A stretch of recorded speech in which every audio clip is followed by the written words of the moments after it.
شهید کاکړ صاحب د خپل قام لپاره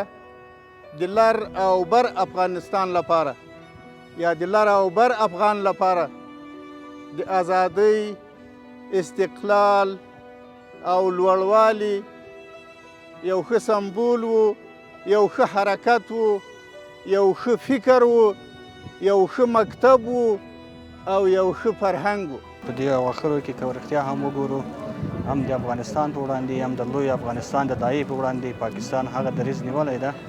چې همیشه یې دا ولسونه ځورولي، کړولي او د دوی د ارمانو مخه یې نیولې. او اصلي دلیل یې هم همدا ده چې دوی غواړي په افغانستان کې خپلې ګټې خوندي کړي. عثمان خان کاکړ د لر او بر افغان دپاره له عمره تر دې وخته پورې یو کلکه مبارزه کړې ده، له سټوډنټ لایف څخه د مړینې تر آخري ساعته پورې د ټول افغانستان یا د لر او بر افغانستان د حقوقو دپاره غږ پورته کوی، د هغو مدافع کوله او هر هغه تحریک چې د پښتنو د حقوقو دپاره یا د ځورېدلو قومونو د حقوقو دپاره به پورته کېدی، کاکړ صاحب یې ملاتړ کوی.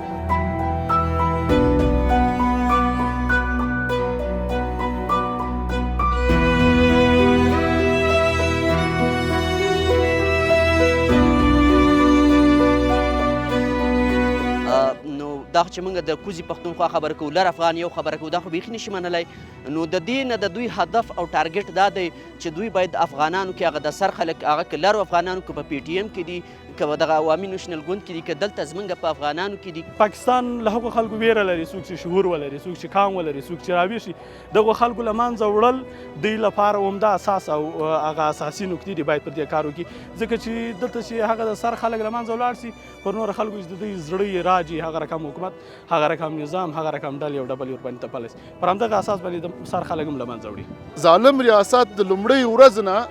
خصوصا د شهید ډاکټر نجیب الله د قتل د شهادت نه تر نن ورځ پورې دغه لړۍ روانه ساتلې ده. هغه خلک چې موږ کې د